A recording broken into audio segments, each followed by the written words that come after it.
Colonel Shaffer, thanks for joining us. Hey, Alex, thanks for having me. Always good to be on with you. What do you want to tackle first? You see that buffet there.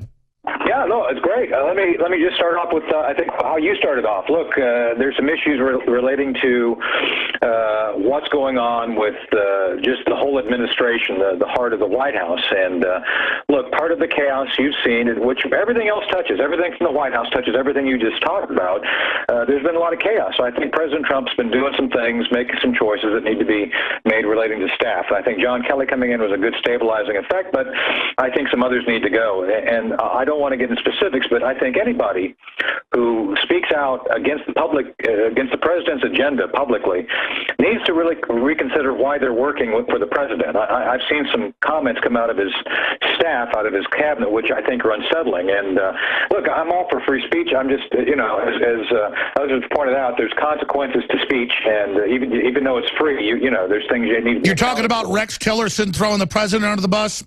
And also Cohen, yes, absolutely. So I think there's some issues there with both Mr. Cohen and Mr. Tillerson saying things which I think are counterproductive. But let's start off with North Korea, since Tillerson and others have talked about that. I think there is a clear threat there. I think Kim Jong-un, unlike his father and his father's father, is a bit unhinged. And I think we've been working very closely with the Chinese to say, look, while a war would be terrible, China would suffer the most. And we have to remember, Alex, China, despite being a very large country, very large population, has a very fragile economy. People don't recognize that. And they have to get all their energy through the South China Sea. And they've only got, what, about a 2-week backup food supply? That's correct. And so they have to remember that the Vietnamese and the Filipinos don't like them. So they're, it wouldn't be necessarily us taking shots at the Chinese should war start in Korea. People, I don't think people, Alex, are thinking of things in second and third order effects. It's not just about South Korea and North Korea. It's about all the other things in the Pacific. And I think this is It's about India and Pakistan and India and China, isn't it? There you go. Yeah. I'm glad you brought that up. India is now more of a competitor against China than other regional powers. And frankly, the Indians have moved on and don't care so much about Pakistan other than nuclear weapons. And I do appreciate President Trump playing the so-called Indian card, because that goes both ways. So I think that was a very wise move. Speaking of playing the India card, this goes to the Afghanistan issue you just mentioned.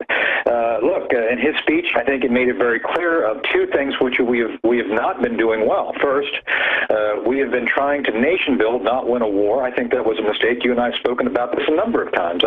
I think it's pretty just not smart to think that somehow we're going to change 2,000 years of tradition, warlords, in a couple of years. And I think we've made some grave mistakes. We've ruined a number of lives through injuries. We've spent a lot of money just for no real good reason. And I think President Trump said aptly, we're out of the business of nation building. And as you recall, Alex, my book, Operation Dark Heart, actually talks about that point in time from when we went off the offensive to start building the nation, and then we made all. And so what he's saying is we're actually going to go in, wipe out the bad guys, give them a business deal, and then pull out. And hey, by the way, Pakistan, stop funding the Haqqani network and the terrorists. We're going to actually leave if you just stop it. Pretty much something along that line. And the other thing, to your point, you are completely correct about the side deals that President Obama and his administration were trying to make. It's completely insane. I mean, let's just talk about the Taliban for a second. It's very clear now from looking at what happened that President Obama and his staff, they weren't actually trying to stop the war. They were just actually kind of prolonging it by this kind of insane negotiation with the Taliban. Alex, the Taliban are not actually an entity. They are an outgrowth of the Pakistani intelligence service, the ISI. So I've said on your show several times, you might as well be negotiating with yeast, because unless you bring the Pakistanis into dealing with this directly, you're never going to solve it. So President Trump has said that clearly, that he's going to hold Pakistan accountable for their duplicity. And again, this is something you and I've talked about. We've known about it, but others in the deep state have really continued to kind of pretend it didn't exist. Pakistan, we could win. So can Trump then basically have a build-up, stabilize it, make some business deals, get out of there? Will deep state let him do that? Because people say, oh, we can't win the war. As you said, there's no state there. We just have to basically get out of there, but you can't just do that automatically, or it'll be 1975 Saigon. Right, and so this is the plan as I understand it. This is where I don't think he wanted to get in a lot of detail on troop movements. Alex, I don't see us doing a huge surge. I mean, we're talking about probably putting maybe 1 or 2 more thousand in to focus on special operations to get back on the offensive. I don't see us increasing our footprint and doing what we did under President Obama. This is my recommendation. We just need to accept the fact that Afghanistan essentially is essentially 7 different sub-countries, and each one of those sub-countries is run by a warlord. And look, I don't care what governance exists in Afghanistan. It's not my job to worry about another country as long as that country will not permit terrorists to train, equip, and come kill us. That's it. And I think this is where we're going. We need to understand it's not our job to try to push the Afghan people to be loyal to a central government, to force them into fealty. The idea is to stabilize the region. And that's why he talked about a quote-unquote regional approach. And you can bring India in as part of that partnership. You can accept the fact that you're not going to be able to basically create a Jeffersonian democracy. I get that. But at the same time, you need to make those folks understand, and this is how we were effective in 01, 02, and 03, is that we're the most badass tribe on the ground. If you do something to attack us, we will come kill you. I mean, it's really that simple. These people don't understand the idea of us being nice to them. It's not a concept, this whole liberal idea that if we just come in and be nice to people, they're going to like us. No, it doesn't. The cavemen that keep women as slaves don't understand that. So overall, you're thinking then that Trump's plan is one of the more workable plans? Yes, I do. And I know I talked to Eric Prince. Eric did an editorial on the 30th of August talking about his concept for privatization. I think Eric has some good ideas in that. I don't think it's the full solution, but it has elements of it. There are economic benefits to be had. I mean, the Chinese, for goodness sake, Alex, have 2 copper mines in Afghanistan. There's all sorts of natural resources. Sure, that's the answer. That's the answer is economics. Right. So I think that, and so Eric's got a good idea, which, by the way, a lot of folks don't like, a lot of the deep state guys. So this is one of those things where I think if you actually kind of harvest the good ideas, you look at what's worked in the past, you put those things together and walk away from the neocon concept of us putting ground troops in for an indefinite amount of time and hoping for the best. I think the president's pushing us in the right direction.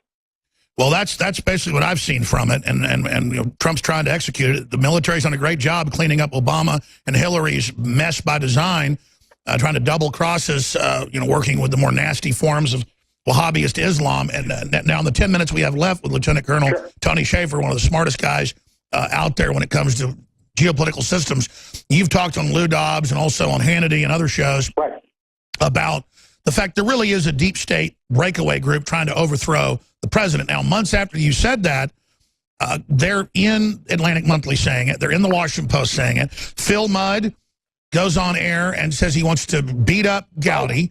He says, kick his ass is the quote. He says, he goes, the president will be dead in the next couple of months. Clapper says that. Brennan says that. I mean, clearly they're trying to have confidence for splinter groups in the government that they're trying to prepare for some move. I mean, there's no other thing in history I've ever seen plotters publicly plotting the death of Lincoln would have been rounded up in 5 minutes. And I don't think there's any doubt that they're doing this, but I think it's from total desperation. They're trying to look confident, but still it's dangerous. We had some guy try to run in the motorcade yesterday and try to run into the president. They're all over the place saying, kill him. I get attacked anytime I go out on the streets in a liberal area. They have frothed this country up with Antifa into the most fascist, insane garbage I've ever seen, where leftists are now like delusional piranhas. So with that said, what do you think the atmosphere is? What are we facing? What are these calls for killing the president on TV? What is this signal?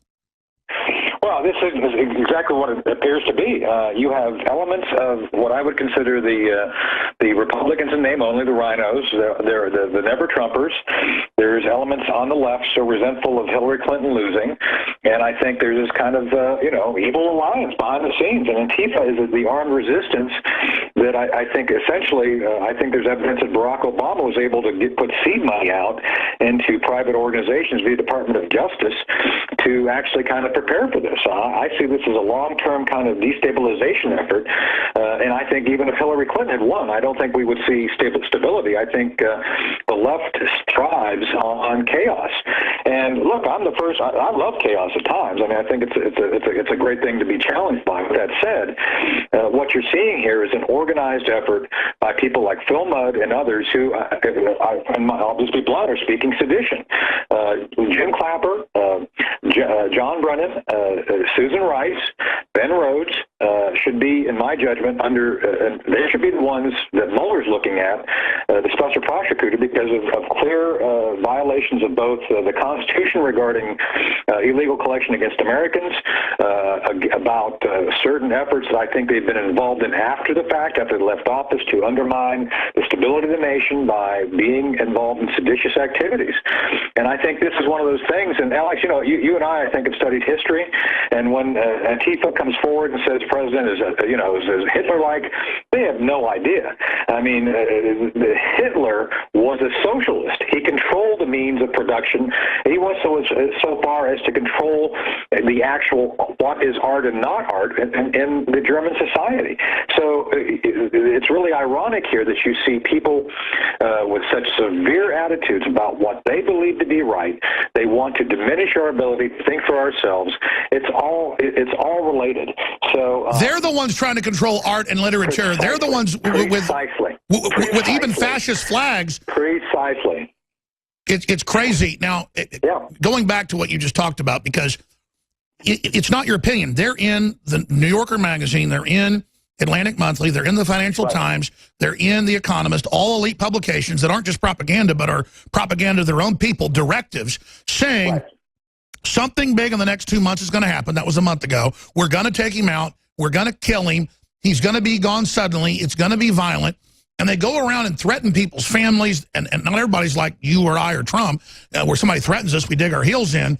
They go in and they say, better go with us. I've even gotten those phone calls like, it might just be best for you the next few months to survive, Alex. And I'm like, oh, yeah, right. So they're definitely out there in a campaign threatening people, trying to act confident. They're definitely trying to get a coup going. And then they've got, Cohen and they've got Tillerson signaling that, hey, we're not with Trump either, because they want to ride the fence. I mean, I think we're in an emergency situation here. What does the president do? What do we do? Because this is super negative, but their plan for destabilization as their cover for removing him, that's falling apart because of the hurricane showing the unity. It's almost like God acted just to, use that bad tragedy to show people. And now Pelosi's having to back off Antifa. It's blowing up in their face in internal polls. So things aren't going well for them, but still, they're so arrogant, they may try something. So what do we do, and how do you expect them to try to get him? Well, the first and only good point of the way they're doing it, Alex, is they're self-identifying. They're so arrogant, to your point. They're so arrogant. They're so desperate.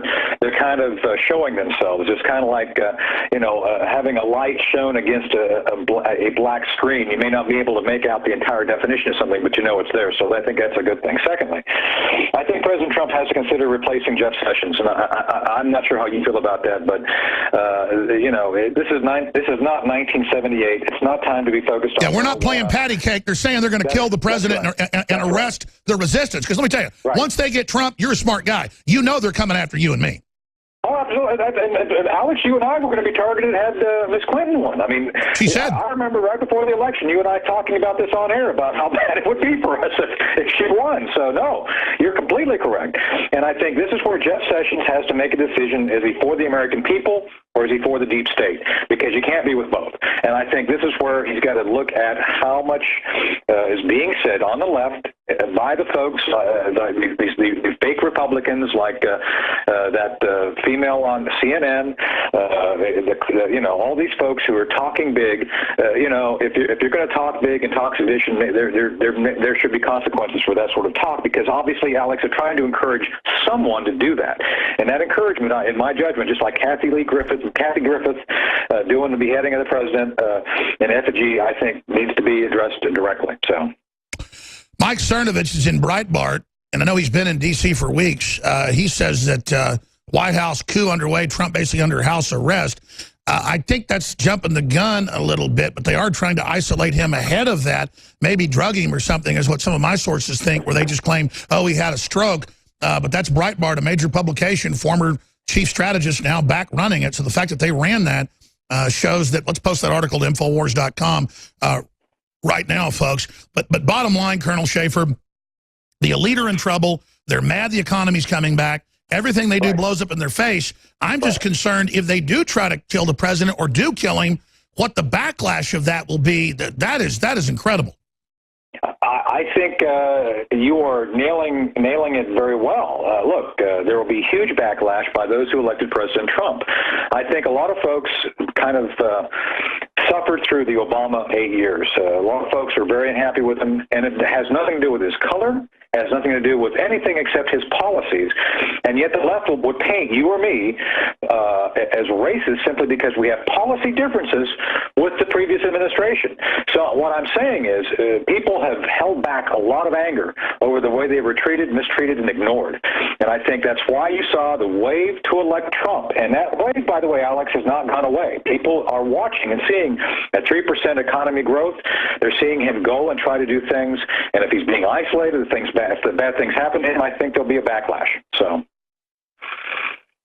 I just can't believe we've gotten to this point, and I don't see how Mudd and all these people and the Democrats, led by their senile leadership, and Soros, another senile Nazi, if they're able to actually have an overthrow, all of history shows the group that does the overthrow is then instantly removed by the next group, and then we'll have a power vacuum battle that'll plunge the economy. Our enemies will take advantage of it. Wars will probably start. I mean, this is a disaster. These people are crazy.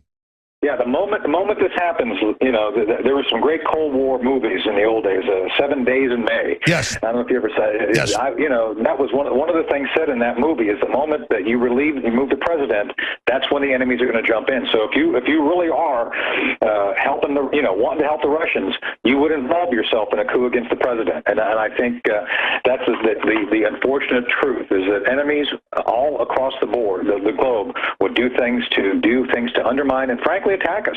If you want to get hit by a North Korean nuke, they would try it during a time when they think we're the most weak, and that would be during a coup d'etat. So if the left really wants to see the country destroyed, they would move down that path. So, well, Colonel Shaffer, we only got a minute and a half left, but any other tidbits of information you'd like to add? Yeah, just a week from tomorrow, I'd be looking for some new information on Able Danger. It was, I think, 2 days, day before yesterday was the 12th anniversary of the first hearing on Able Danger in front of the Senate Judiciary Committee. There's some things going on behind the scenes, Alex. I can't get in a lot of detail yet, but let me say this. I think you'll be proven completely correct about your assessment on the Able Danger thing after the news conference next Friday. Well, I think you've already been proven correct with the 28 pages and what we saw with the Arab Spring, that criminals in our deep state have been funding and working with radical Islam in a double, triple game. And I think you're going to get a lot more specificity on how they were doing it. So I think your audience has been one of those very supportive of me coming out and telling the truth. And I think you guys are going to see a lot more truth coming out. And I think, frankly, some of this is coming out now because certain folks do see what the deep state is doing, and they want to try to stop it. So we need. All right. Well, folks, be sure to follow you on Twitter and Facebook. Your information is amazing. Thank you, Colonel Shaffer. Thank you. Take care, Alex. Wow, that was incredible. We'll be back with this other White House arrest news.